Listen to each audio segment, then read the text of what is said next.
We are back for the final round coverage. This is the back nine of the 2026 Star City Classic presented by DGA. We're here in Lincoln, Nebraska at Beal Slough Disc Golf Course for a DGPT-Q Series event in PDGA A tier. My name is James Peligi, the course designer at Beal Slough, an assistant TD, here with Tony Odom, the tournament director at Star City. 11 years running, right, Tony? That is correct. 11 out of 35 years. Shout out to Haley Huber, the winner of our FPO division here this year at the Star City Classic. Big thank you to several of our key sponsors. We've got DGA, our presenting sponsor, Disc Gauntlet, our amateur payout sponsor, Lincoln Parks Foundation, and Randy, always supporting what we're doing with disc golf here in Lincoln. And of course, our host club, the Lincoln Flying Disc Club, running this event for many, many years. You can check out rounds 1 and 2 of Star City here on the Discin Deals channel. Gonna have Logan Harpool and Jake Hebenheimer with a couple stroke lead over the field heading into the final day here. Quick shout out to that rabbit a moment ago, by the way. Like that shot. It's been there all weekend. As we have a look at Logan Harpool, three-time winner of this tournament in 21, 22, and last year in 2025.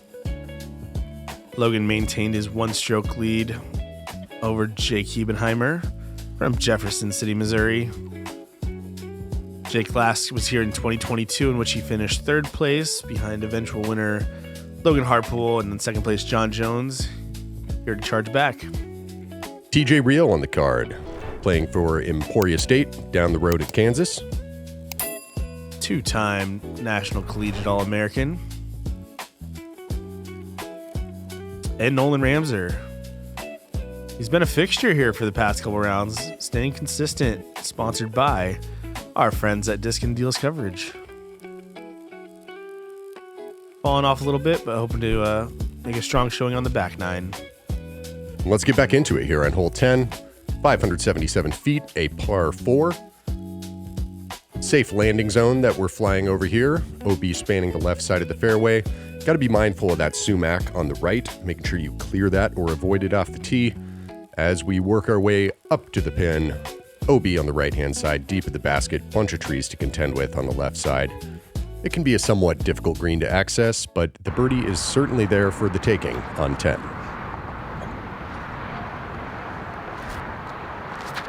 After our lone birdie on hole 9, Logan tends to throw a forehand here. He did land on the left side of that sumac in our first round, so probably taking a little bit of a safer route here. He'll find himself in a good spot there. Is Jake going big, as he does? This is going to be a little bit more inside than he wanted, but stays on the edge. He'll have a clean look at the basket. I expected him to be a little safer, one stroke behind and really trying to charge here. But I did see him throw a shot that definitely landed in shallow C2, possibly even C1 when he was practicing before the tournament.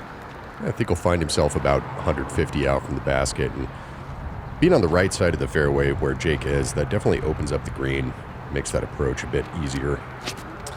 Yeah, the way this fairway undulates too, Nolan's on the left side there, a little bit more level with that ridge, easier to get over. TJ finds himself over that ridge, so that makes it easier to play too. But yeah, Logan's staring down a situation where he's almost got to flex something to really push that green. Instead, he finds what we see a lot of players end up doing is fading left, and if they keep it straight enough, they can find a putt usually, but it's not an easy one, that's for sure. There's generally a stretch out look from somewhere in those trees, and Harpool might have found himself a little bit of a gap. Nolan swings one wide, a little bit short, sneaks through. He'll have a clean look.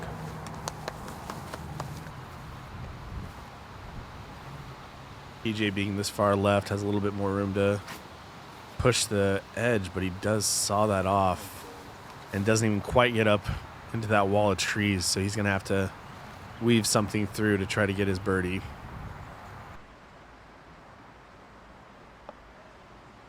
And Jake just kind of throws up a little bit of a jump putt almost too long, really pushing the backside of that green there.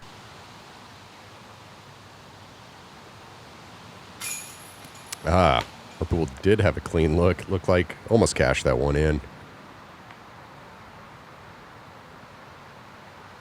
See how TJ's able to navigate this. Probably looks like he's trying to throw a little bit of a turnover putt. And he cashed it. Wow. Great putt. High risk of that going OB if he misses, just based on the angle and how close proximity the OB is to behind the basket. Well done by TJ.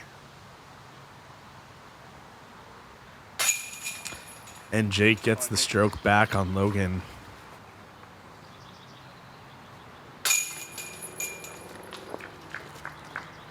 Good birdie from Nolan. As Harpool taps in for his par. And we're tied.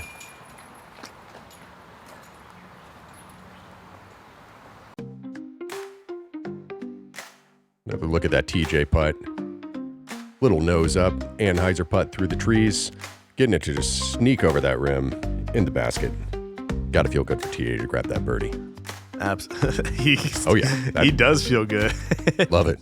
That double take brought to you by Double Par Designs. Let's have a look at 11. 351 feet, going uphill.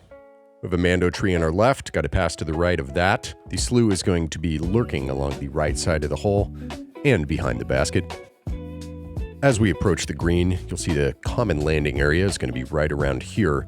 Basket perched up on this edge. The slough is about 18 feet behind it, creating a true death putt situation where players will need to decide if they're running or laying up.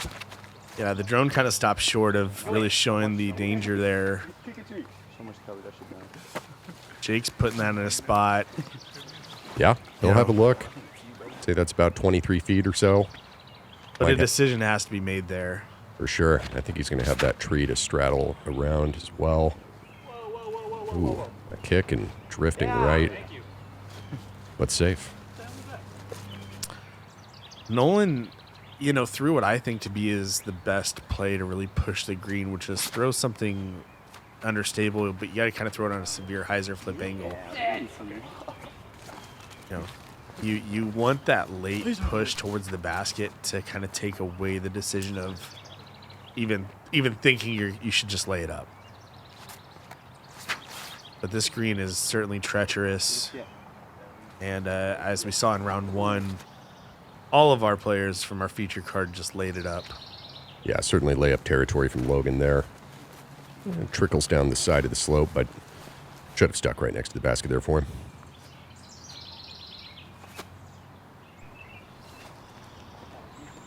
Well executed by Nolan. TJ in a little bit more precarious position, having to navigate these trees. He's at a better angle here. The slough not directly behind the pin. Go in. Calling for it to go in. Love that.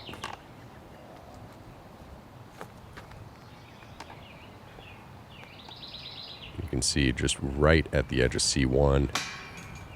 Just a bit low. And sits right behind Logan's disc there. And Jake has the birdie framed up for him. Pulls it a bit right and gets that roll into the slough. That is the danger. Here he is at about 18. Pretty steep angle coming back up at this basket. Can get real difficult if there's a wind, but nice and calm there. He wants the suction cup. Also known as retriever. Unfortunate birdogey there by Jake. Giving back the stroke he just took on Logan.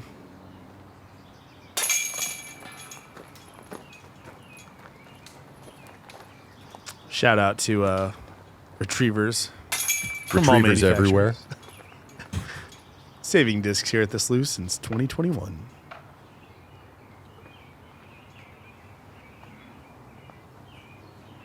Oh, he's got one on the line. It's a There big it one. is. And moving on to hole 12, another par 4. Just over 700 feet. Off the tee, player's going to want to crest the top of this hill that we're moving over right now. Solid shots landing in this area here. Big premium on the second shot on the 12th hole. As we approach this green, you'll see how it tightens up. OB in front of the basket, left side. If it comes in hot, skips are definitely in play. Got to be mindful of speed once again on this green. But hole 12, you know, one of the few holes at Beal really where you can see guys really send it off the tee. Just full out throw one. Yeah, absolutely. Tee shot here really is just a distance competition for these guys. Nolan pushes that left side probably a little bit more than you want, but not a bad spot to be in. But that is the only risk really is the OB left.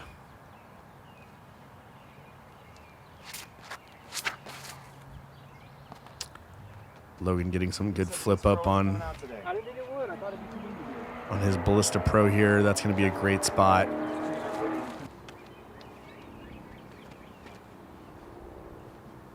Jake probably looking to match that. Who are we kidding? Jake's trying to beat that. Never gets the flip, but wow. That pure hyzer the entire way. Gonna be a really nice spot to lay that up. There is a branch on the left side there. We'll see if that comes into play on Jake's next shot.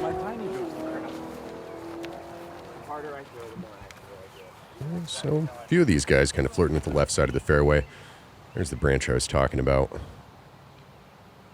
TJ looks like he has space to work around that.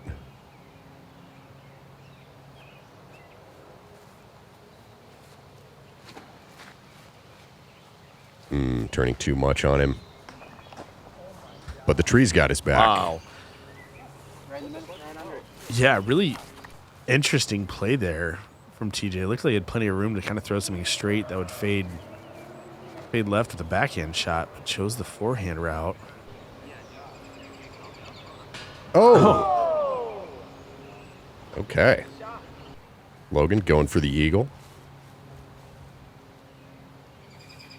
Yeah, fortunate that one checked up and landed on the green for Logan there. Yeah, definitely. A lot of opportunity to kick OB from there, so good sit. Yeah, nice shot from Nolan using that hill to slow the disc down there. And these guys are showing some great control, putting these discs right up there on the green. That looks nice from Jake. And it is. That is a bullseye hit for sure.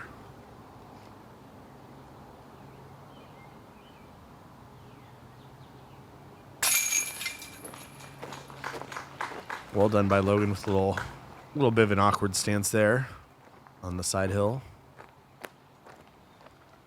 And I was standing near the green when they were playing this one, and I think it was shortly before Logan putted there. You could just hear a crowd erupting from somewhere on the course, and it was Caleb Bruce grabbing an ace on hole 15.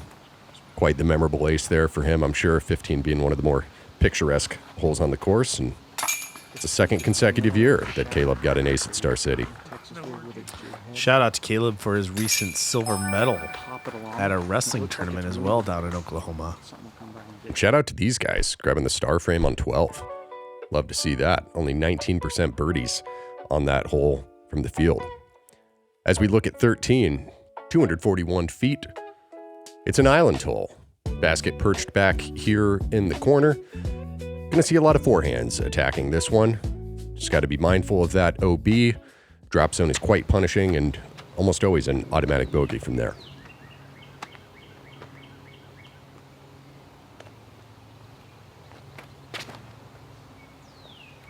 No one swinging wide. Ooh. Just trickles OB. Fortunately, he's going to be punished pretty severely there based on our drop zone location. Logan going a lot wider with that. Ooh, Logan also getting a skip OB. It's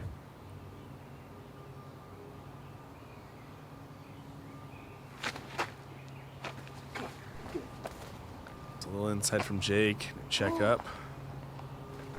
And he's It's safe. on the line. Surprising to see all these guys kind of pushing it a little bit deeper like that. Really have to kind of feather the tee shot on 13. This looks a little sawed off from TJ. Yeah. Finishes all right. Right there. Yeah, you know, it's 240 feet. Everybody expects to put it close. But that OB risk and just the way the hole plays with this drop zone location, we just tend to see him err on the side of caution and go a little wider, putting back at OB. Logan went wide but pushed a little too straight, and Nolan was almost just unfortunate with the way that skipped on him. Hebenheimer grabbing his birdie here on 13. That's going to be a quick flip up at the top. Jake at 21. Harpool going to fall back down to 20 with that bogey.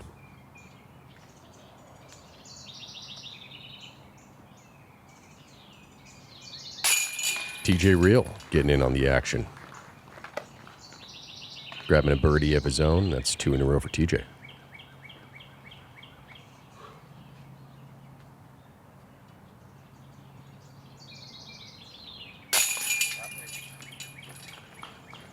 Great connection from Logan there.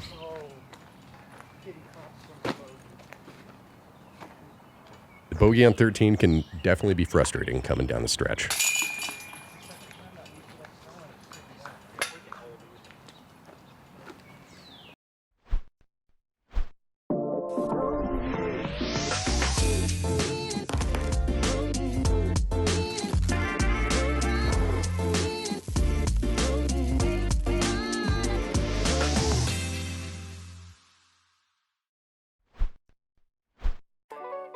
Here we are on 14.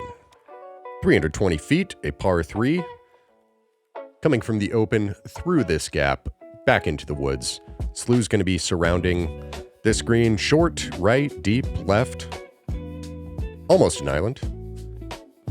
Got our drop zone here on the left, right next to your favorite bird bath, Tony. Best bird bath in the world. Needs a little cleaning, though.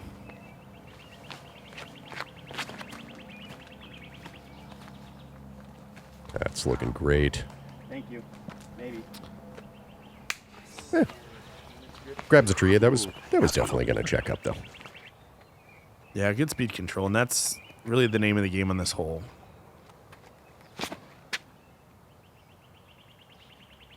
Be in danger of long and right, and it certainly is. Get through everything, actually. Quick shout out to Zach Lurs, who's doing some spotting on this hole for us today. Oh, no. We've Pretty sawed off from Nolan. Might be able. Yep. You're good. Slows it down. Stay safe.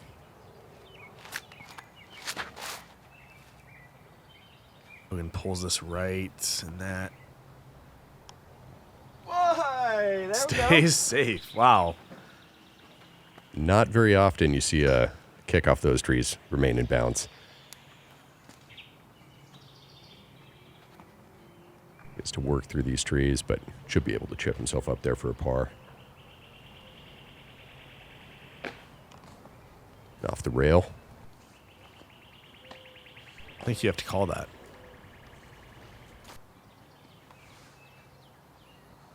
TJ from the drop zone.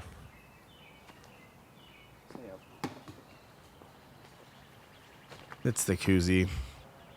I'm about 45 out. Big for birdie, looking to take a 2-stroke lead. And he gets it. Pushes it.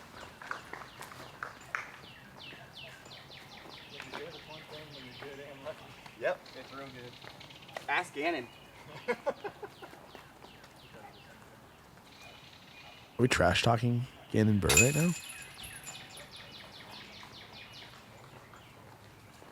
As Logan taps in for par, TJ taps in his bogey. Nolan taps in for par as well. Not exactly what these guys are looking for on a 320-foot hole, but a lot of OB that makes it very treacherous. Having a look at 15. This is the one Caleb Bruce aced a moment ago. 323 feet. Have these Osage orange trees spanning the entire left side of the fairway, creating a beautiful tunnel to throw down. Working our way up towards the green, players will need to choose left or right of this tree in front of us right here. Definitely some sloping on the green as well. Tend to get a lot of anti-skips on this one. Got to be careful about the angle you're coming in on. Yeah, it's amazing to think that Caleb got all the way there and had a disc stay in the air. Probably got a skip there, but managed to get up in the basket. Well thrown there. As Jake hits. Really that one tree that you got to make a decision. Do you go right or do you go left of? That kick will leave Jake about 40. Not too bad. Should have a look at it.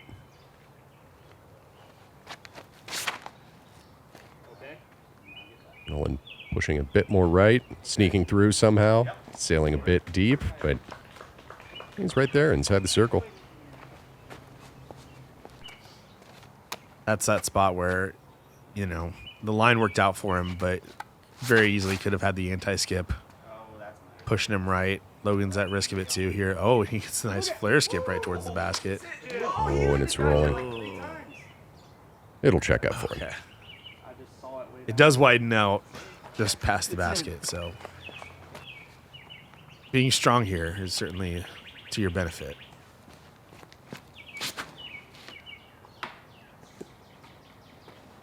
Good bounce. Good lip.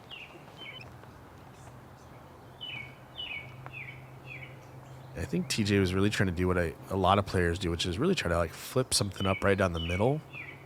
And oddly enough, I think we see a lot more success with players who, you know, throw it wide or flex it even. Yeah.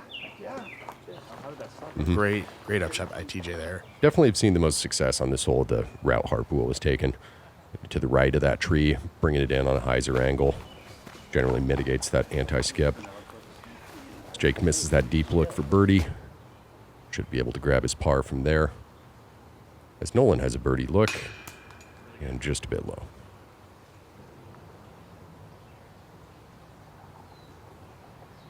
Logan looking to get one of those strokes back from Jake right here.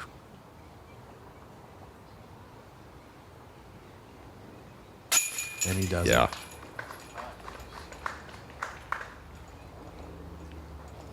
Love it. Great putt. Bringing it back to a 1-point game.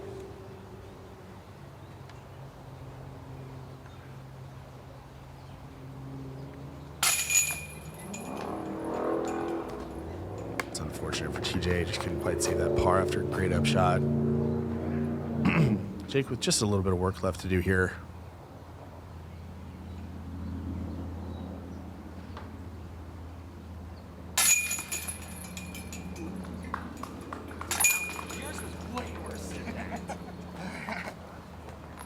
About to enter 3 finishing holes that can be pretty demanding. Expect a lot of different things on, so excited to see what happens. And here we are on 16. Similar off the tee to 14. This one's 405 feet. Going through the woods. Gotta hit this gap. Once you're through it, you need to be slowly drifting to the right here all the way down the fairway. A lot of trees, as you can see, on the left side, and Slough, of course, running the right side and deep of the basket. Very specific shot shape required on 16 and need to be committed to it off the tee. The real challenge here, too, is how you're open from the tee and then into that wooded area. This Harpool is inside, but safe.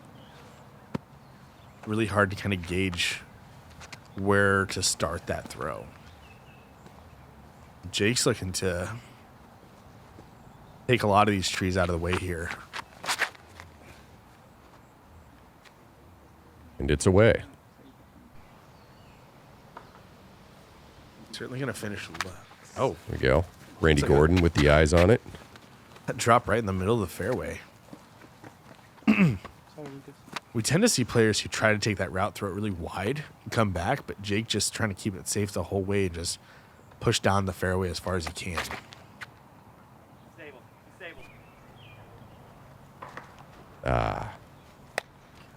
Just a hair left from Nolan. It's a good looking line, though.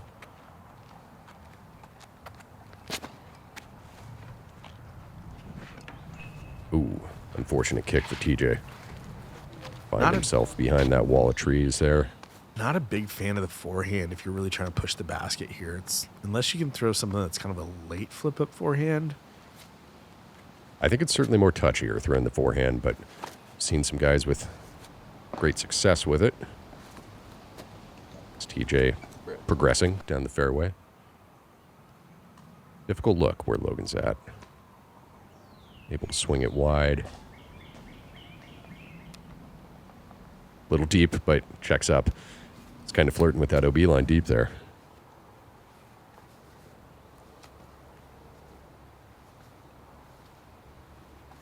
Hebenheimer lining up this jump putt, soft touch throw here.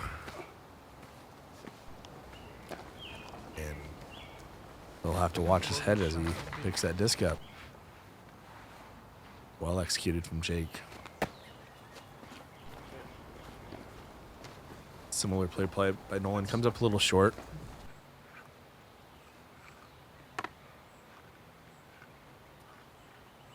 Like to see TJ connect on this. He's been off the rails a little bit.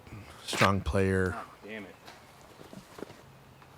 Sorry, kids, we don't have a button to bleep that out. Good par from Nolan.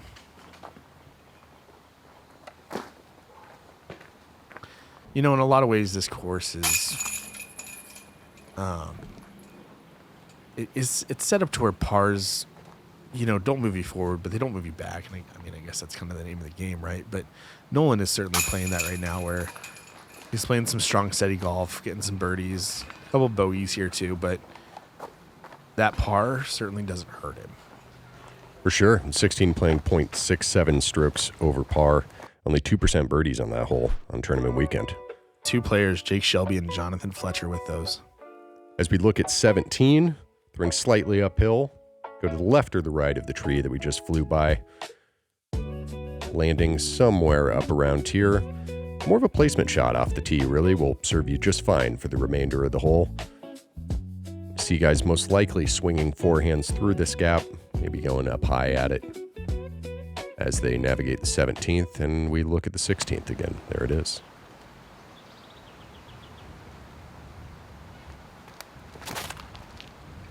Low from Logan.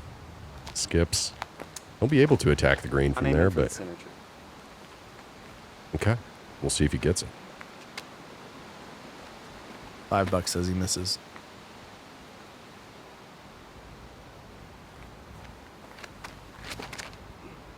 Not back in. He missed it. Yeah, not the greatest aim, but it works out. It's really a great spot where Jake landed. Might be able to take that wide hyzer route into the basket if he chooses. Forehand certainly open. Just shows that it pays to miss your target sometimes.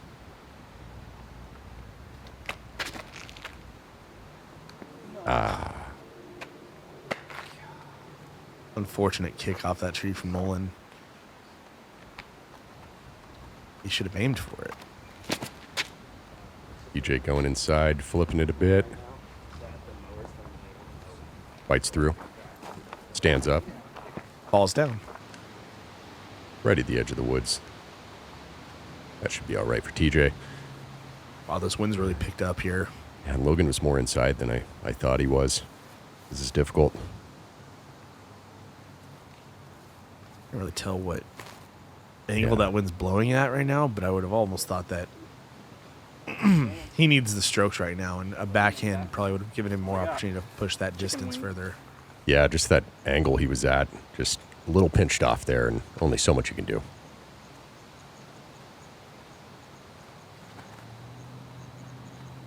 It's stable right now. It That's listens. Checks up about 35. Well done by Nolan. Probably just a line drive at it.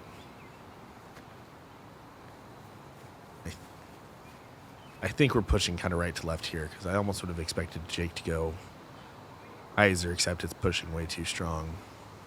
Yeah, that right to left wind really going to push down the forehand, and Jake swings it a bit wide. Batted down. He's going to find himself right about circle's edge there. Definitely hoping to be closer on that one as he tries to secure the birdie to lock this up. This looks great from TJ if he can just finish. Yep. Puts him inside of the circle. Little headwind putt there. Another tricky situation Logan finds himself in here. Yeah. Not much you can do from there. Especially with the wind blowing, where scores are sitting on hole 17. Don't want to get too aggressive at that basket. Blow by and just leave yourself no chance of coming back. He knows Jake still has to make a putt there to gain a stroke. So the best thing he can do is force that and still try to attack 18 if he wants a chance. A bit high. Headwind just kept it up a little bit too much there for Jake.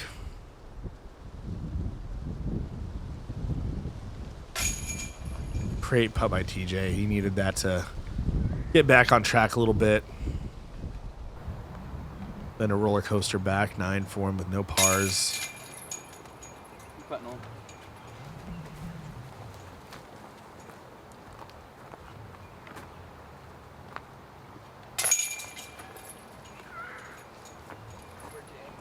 That's going to give Jake a one-shot lead heading into the 18th. I just thought I could throw it soft enough. Probably got 18 is a hole where you can definitely play it for par, play it fairly conservatively. I was just trying to Logan has to know going into the 18th that he's really going to need a birdie here to be able to push this into a playoff.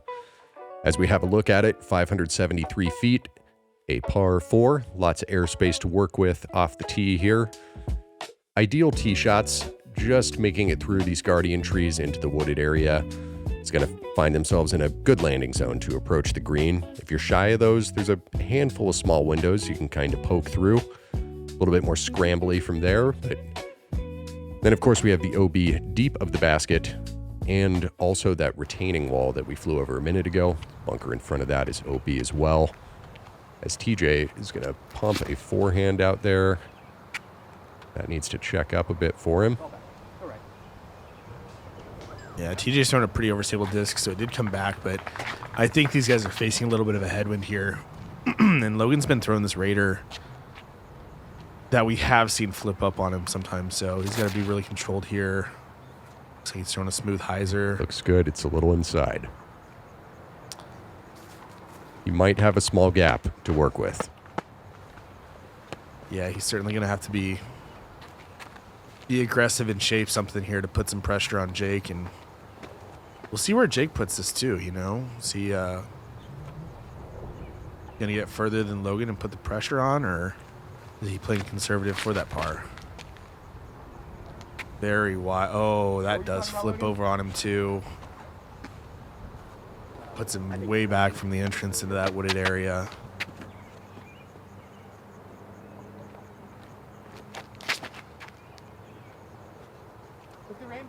Nolan with a nice, smooth, controlled forehand, but also not really pushing that wall of trees there. Yeah, definitely out of position, as you can see, if you're wanting to score here on the 18th. Nolan getting aggressive with it. Over the wall, punches through. Okay. Got a birdie opportunity.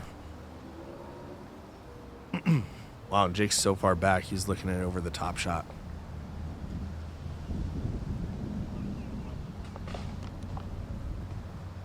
Catches some trees.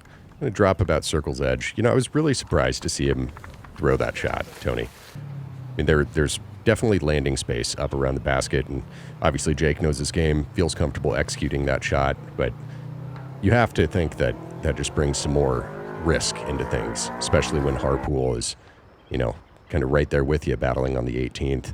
Absolutely, and that line looked great from Logan, just catching a late tree to kick him down, but he was in a good spot. And you know, I don't think Jake intentionally threw that forehand wide to give him that over the top shot, but he knows he's got that shot in his bag too. And Harpool needs this.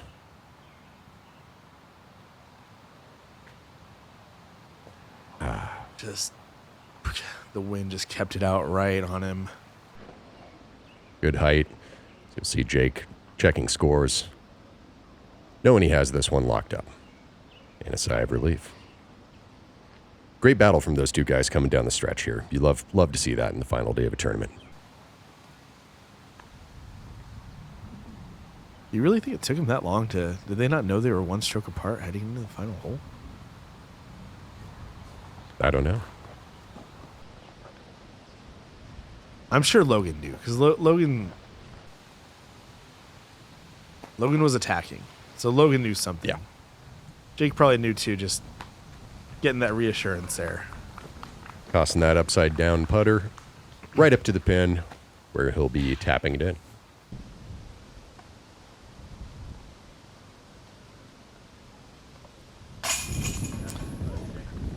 Solid putt from TJ.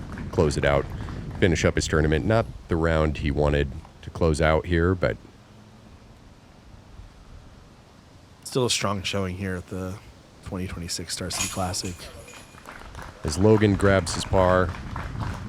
Another great performance at Star City from Logan Harpool. Nolan Ramser is going to clean up. And we will have your 2026 Star City Classic champion, Jake Hebenheimer.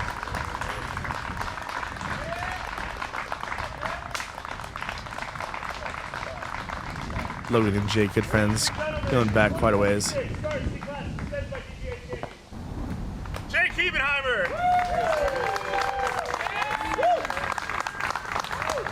Jeez, Jake, throwing that glass trophy I'd around. like to thank my sponsors, Prodigy, OTB Disc, Swig and Swap. These guys, I wouldn't be out here without them. Huge thanks to Discin Deals for filming this coverage. I hope you guys enjoy. It was fun for me. Hope it was fun for you guys. Thank you for everyone that came out here. I mean, it was so much fun throwing in front of you guys today. Hope I impressed you. And thanks to the crew running it. Like, they ran a great tournament, and I have no complaints. So, thank you guys.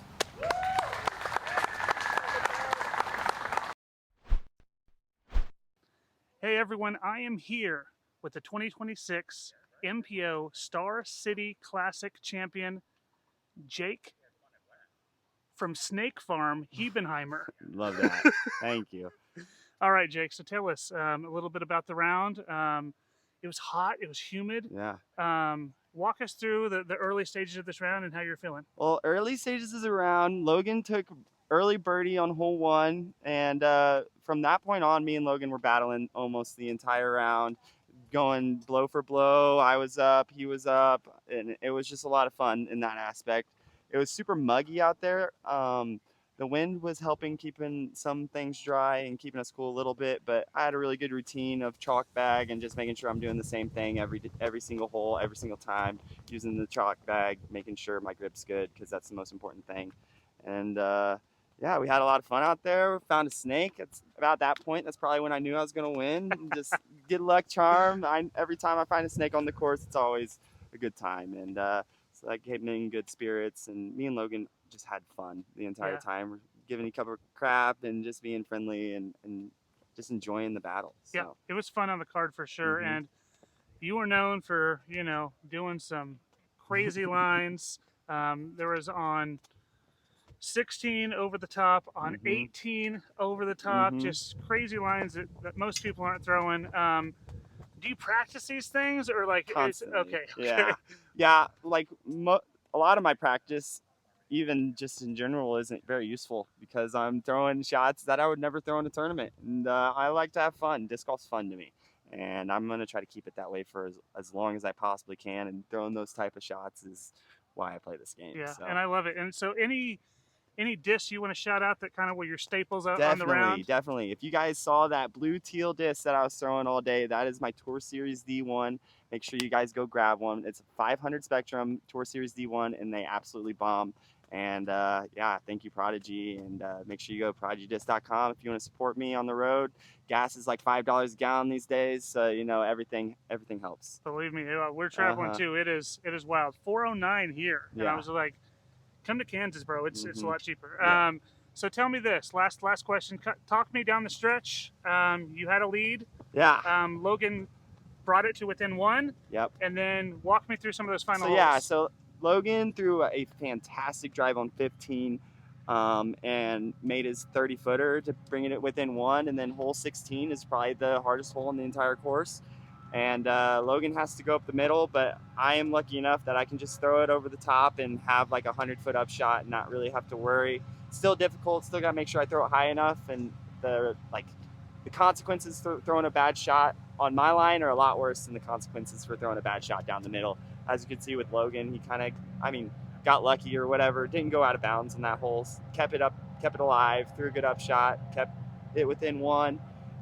17, he threw that drive and that up shot, and I was just trying to put it close and finish the round on 17, and I thought I made the putt, but it just headwind got me. And then hole 18, I throw a drive and it wasn't great. I wasn't in a great spot. I could have went down the middle. That was not the play originally. Like, never. The play is not to. I never practiced that. Okay. Not one time. Okay. No. But that just was. We were playing match play at that point. All I had to do was make sure I got the same score as Logan, and I win the tournament. Well, so dude, I was just trying to make sure I had an opportunity. It was a sick shot, and you made it work, and you are now one-time champion here. One-time champion. And you've only played twice. Though. I've only played it twice. Okay. Logan got me last time. Yeah. What do you think of the 50%. scores, bro? I love it. It is an amazing A-tier course. I really enjoy it. You don't have to throw far out here, but it's really fun when you do. And I love it. I had a blast. I like this place. I know you shout out Prodigy. Any other supporters, fans you want to shout out? Yeah, I gotta thank my disc golf family. If you're a friend of mine and you hang out with me, dude, we have the best time on the road. I am grateful for all my disc golf family and friends. Cynthia, Paige, you know who you are out there. And then thank you for all the support. I've been getting so much love this year through the snake. I've been doing a lot better on posting about the animals and the wildlife and just pushing myself a little bit better. So if you follow me and you like me, thank you guys. It really means a lot to me. All right, dude. Well, congratulations and good luck the rest of the way. Yeah, thank you. All right, back to the studio. Happy birthday. Thank you. Congratulations again to Jake Hebenheimer for his win in the MPO field. Shout out again to Haley Huber for her win in the FPO field with a blistering 13 down in round 2 at Roper West. Thank you to all of our participants again at the 2026 Star City Classic presented by DGA.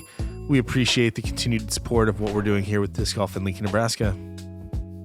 Special thanks to all of our tournament staff on the weekend and all the spotters keeping the event running smoothly. Also, a big thanks to our volunteers who helped get our courses in peak condition for tournament weekend. And thank you for tuning in to the 2026 Star City Classic here in Lincoln, Nebraska.